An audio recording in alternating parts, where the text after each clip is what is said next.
Logo que o calendário virou para o dia 20 de janeiro, 1996 passava a ser um marco na história da ufologia mundial. Naquela data, o primeiro acontecimento de que se tem relato foi a 1h da manhã. A 10 quilômetros de Varginha, um casal de agricultores acordou assustado com o barulho dos animais agitados. Aí ela olhou e viu um objeto passando aqui, rapaz. Ela me chamou. Eu olhei, vem, o que é isso? Aí eu vim. Mas ele estava passando a que altura, mais ou menos? Ah, tinha uma altura de uns 5 metros, mais ou menos. Baixinho? Baixinho. Tava pertinho, então. E te deu ideia de ser o que aquilo na hora? Quando você viu aquele... Na hora eu falei pra mulher assim, o que é isso aí? É um submarino? Porque tava flutuando aqui, ó. Poucas horas depois, às 9 da manhã, crianças que brincavam no bairro Jardim Andere, na zona sul de Varginha, teriam visto uma figura estranha dentro de uma construção. De acordo com um relato, o ser se parecia com uma pessoa e um animal ao mesmo tempo. Os bombeiros foram acionados e, segundo testemunhas, teriam capturado a criatura com uma rede e a levado para a Escola de Sargento das Armas do Exército, a ESA de Três Corações. Horas depois e a notícia já corria a cidade. Porém, mais uma aparição ainda estava por vir. Por volta de 13h30 da tarde, duas irmãs e uma amiga voltavam para casa quando resolveram pegar um atalho por uma trilha nesse matagal. O que elas não imaginavam é que a partir dali seriam conhecidas mundialmente. 20 anos depois, o local está cercado com concreto e tijolos. Mas ali dentro, perto de um muro, as adolescentes e a amiga de 22 anos encontraram uma criatura que não conseguiram identificar. Assustadas, elas fugiram correndo. Eu vi uma criatura baixada, com a pele marrom brilhante, os olhos vermelhos e 3 chifres na cabeça. Então, na hora que eu vi aquilo, eu saí correndo. Mas eu tenho certeza que não é gente vestido. O suposto ET teria sido capturado ainda naquela noite por 2 policiais que o levariam para o hospital regional da cidade.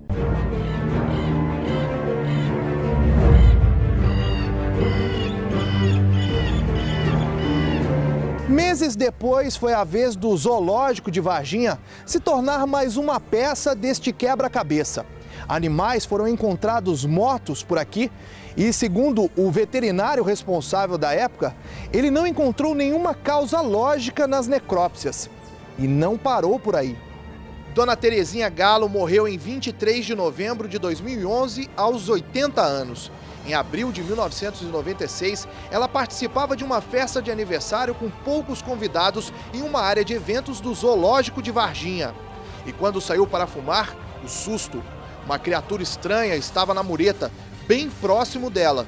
Ele tinha a boca rasgada, grande, o olho saltado, muito vermelho, igual farol de carro. E ele ficou me olhando, e eu olhando nele.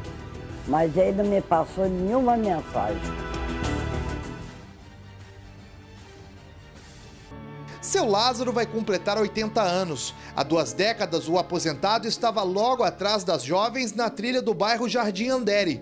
Por pouco, ele também não encontrou com a criatura. Eu atrás dela, elas correndo que lá ia embora, elas veio delas descendo aqui e o meu virando para lá, ó. Eu separado dela pelo desvio e elas deram esbarrada com ele aqui. Ainda segundo seu Lázaro, as adolescentes e a amiga correram desesperadas gritando. Algo de estranho havia acontecido por ali. Se eu entendesse que era alguma coisa, eu podia ter seguido essa aqui para ver. Dias depois, ele foi para São Paulo e ficou sabendo que as supostas testemunhas haviam encontrado era um ser extraterrestre. Veio só por falar e gente de fora fala mais do que nós daqui. Esta professora mora há 5 anos nesta casa, bem ao lado do lote famoso, onde estaria o ET de Varginha. Para mim não faz muita diferença. Não sei se é porque eu nasci em Varginha, a gente se acostumou com a história do ET. A gente se lembra quando as pessoas vêm aqui e perguntam, ou quando falam sobre ET, a gente comenta que a gente mora ao lado, as pessoas perguntam se a gente escuta algum barulho, alguma coisa. Nada muito anormal, não. Turn down for what? Turn down for what? A Após 2 décadas, um personagem importante dessa história ficou no anonimato. Ele é responsável pelas formas dadas na reprodução da imagem do ET de Varginha. Desenhos que ganharam esculturas hoje espalhadas pela cidade. Em 20 anos, ele viu o retrato falado ganhar o mundo e a mídia sem nem mesmo sequer receber um crédito. Apenas um registro no livro do ufólogo Ubirajara. Esse assunto só voltou depois de 20 anos, né? Nós estamos aqui conversando. É a primeira vez que eu falo sobre isso. Vinícius conheceu as jovens que teriam avistado a criatura. Segundo o repórter cinematográfico, elas estavam muito assustadas e em nenhum momento entraram em contradição sobre as características do suposto ET. Tanto é que foi até interessante que quando eu gravei com eu pedi para ela mostrar o tom de marrom. Ela mostrou na cozinha um tom, né? Era esse tom. Aí com a outra eu falei assim, era um marrom escuro. Ela falou assim, não, é um marrom claro. Então ficou diferente do que a outra havia dito. Aí eu pedi para ela mostrar, falei, então me mostra na cozinha. Ela mostrou o mesmo que a outra mostrou. Então eu tenho orgulho de ter participado disso.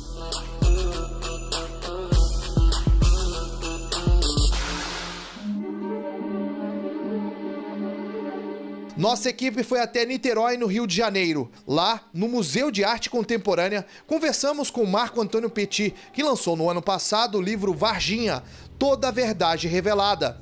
A publicação traz novidades sobre um dos casos mais famosos da ufologia mundial.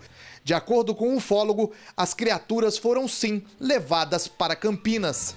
Nós temos, posteriormente, o envolvimento do próprio diretor-maior da NASA, senhor Daniel Goldin, que veio ao Brasil, posteriormente, nas semanas seguintes, trazido pelo próprio secretário de Estado americano naquela época, para assinar um acordo de colaboração com a Agência Espacial Brasileira, né, do tipo que no passado era assinado por funcionários da NASA do 2º ou 3º escalão, ou seja, ele, por coincidência, essa figura máxima da NASA esteve também, inclusive, na cidade de Campinas. E os mistérios não param. Um dos policiais que teria participado da captura de uma das criaturas morreu alguns dias depois da ação. Ele não teria se protegido e, de acordo com os relatos, teve contato físico com o suposto ET. A demora na liberação de um laudo inconclusivo e o enterro sem velório intrigam. O médico que atendeu o soldado na época é o Dr. Cesário. Segundo ele, a morte de Marco Eli Xerezi ainda deixa dúvidas. Na véspera do dia que ele internou. Ele não tinha absolutamente nada. E uma infecçãozinha de urina.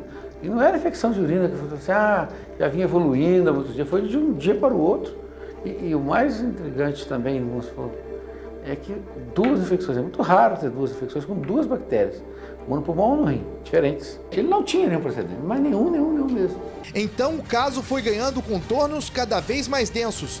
Em maio de 96, Dona Luísa, a mãe das meninas que teriam visto a criatura, recebe a visita de 4 homens bem vestidos com terno e gravata. O que eles queriam? Subornar a família. Ele queria que a Valquíria, fosse num programa e mentisse que não tinha visto nada. Falou pra gente que estava indo lá, que eles era a mina de ouro que nós nunca pensava em tê-la. Hoje as testemunhas só gravam entrevistas sobre o caso mediante pagamento de cachê. Um inquérito policial militar foi publicado em 2010 pela revista Isto É. No documento, o tenente-coronel Lúcio Carlos Pereira, encarregado na época do IPM, concluiu que o ser avistado pelas 3 jovens nada mais é do que um morador do bairro Jardim Andere, conhecido como Mudinho.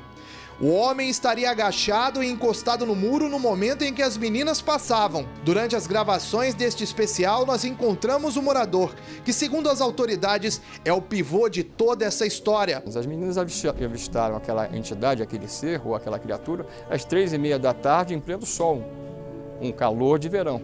No entanto, no inquérito, esse fato aparece como tendo acontecido com uma situação de iluminação como se fosse já à noite, o que a gente sabe que não é verdade. Fora outros detalhes que o Exército foi manipulando e transformando para poder apoiar a ideia de que o fato não teve nada a ver em termos de ufologia. Em nota, o Centro de Comunicação Social do Exército, em Brasília, afirmou que o caso foi encerrado com a conclusão do IPM e que não há nenhum documento que trate de assuntos ufológicos nos arquivos. Porque, como nós sabemos pelas nossas próprias fontes militares, que o caso foi classificado como ultra secreto, ou seja, a classificação máxima dentro da área sigilosa militar no nosso país, né? E essa classificação atualmente, apesar de tempo reduzido para 25 anos, ainda é válida, né? É uma coisa legal. Nós temos que esperar no mínimo até o ano de 2021 para que o Exército deixe realmente de estar amparado nessa situação de poder manter o sigilo em relação a um dos casos mais estrondosos da ufologia brasileira e mundial.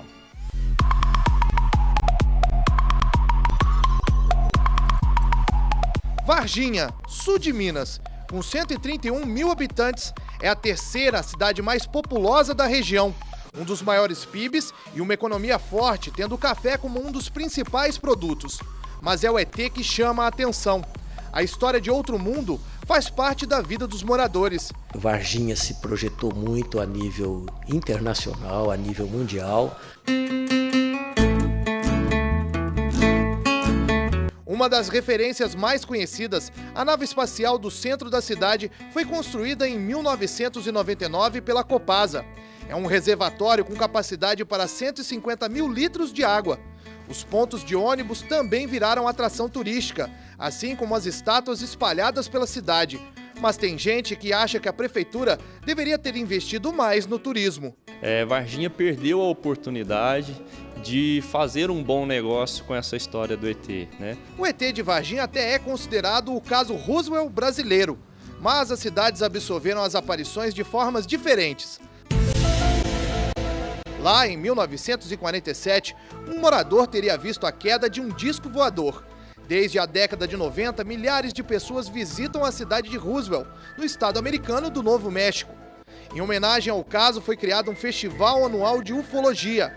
Numa pesquisa feita pela Câmara de Comércio de Roswell, o turismo rendia aos cofres públicos mais de 5 milhões de dólares por ano. Realidade bem diferente da que encontramos em Varginha.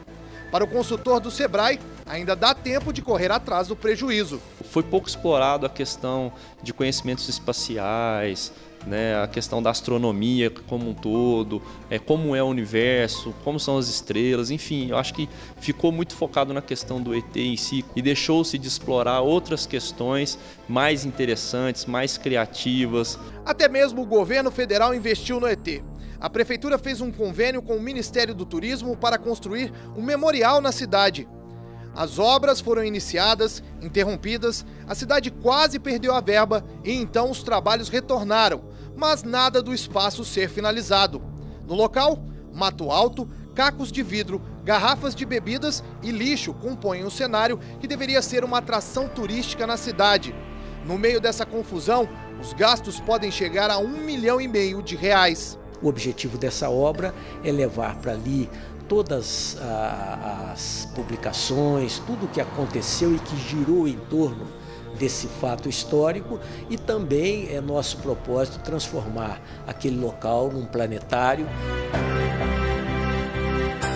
Mauri foi um dos primeiros varginhenses a produzir miniaturas do ET. Hoje são 15 pontos de vendas fixos em Varginha, além de outras cidades da região e até de outros estados, como São Paulo, Rio de Janeiro e Bahia. Com preços que variam de R$ 1,50 a R$ 20. Em boas épocas, o artesão chega a vender 1.000 peças por dia. Ele me trouxe tudo de bom na vida, não trouxe nada negativo, só coisa positiva.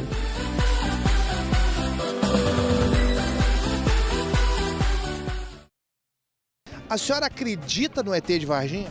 Não. Não acredito. Acredito. Mais ou menos, sabe? Não existe isso, não. A gente vê algumas pessoas parecidas com ET por aí, né? Mas no ET, assim, verdadeiramente... Eu acho que isso é uma ilusão. Ninguém provou nada, só falaram. Então, eu acho difícil. Mas é possível? Com certeza, eu não duvido não. É lenda. Se na cidade o caso ET já é algo banal, para quem é de fora, a curiosidade ainda é grande. Só para se ter uma ideia, Olha o caso de Ábia. Ela é da Bahia e trabalha em Varginha. Quando volta para o Nordeste, a pergunta é uma só. Todo lugar que chega só pergunta dos ET. E quando o varginhense viaja, aí você já viu, né? Todo mundo quer saber sobre a criatura. Eu acho divertido, eu levo na brincadeira, eu acho engraçado. Tem gente, conheço pessoas que não gostam muito, mas eu não me importo não. Nem fora do Brasil o varginhense fica fora do assédio. Fernanda mora em Xangai, na China, e por lá... Sempre que eu falo eu sou de Varginha, todo mundo relaciona a cidade com a história do ET.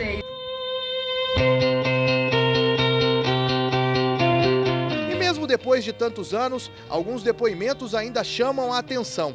Essa produtora de café morava em Varginha em 1996 e lembra que teve gente querendo uma carona para deixar a cidade. A população acostumou a se reunir no alto do Montserrat esperando que a nave voltasse, que tinha churrasco, tinha pão de queijo, maionese. Então as pessoas levavam suas cadeiras, as churrasqueiras, sentavam na calçada e ficavam todos esperando avistar a nave espacial, coisa que realmente nunca aconteceu, né?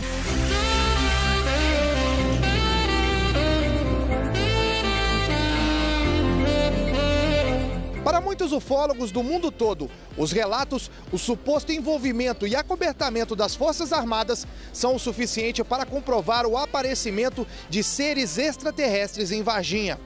Muitos moradores não acreditam no ser, mas o que podemos concluir é que algo estranho aconteceu naquele janeiro de 1996.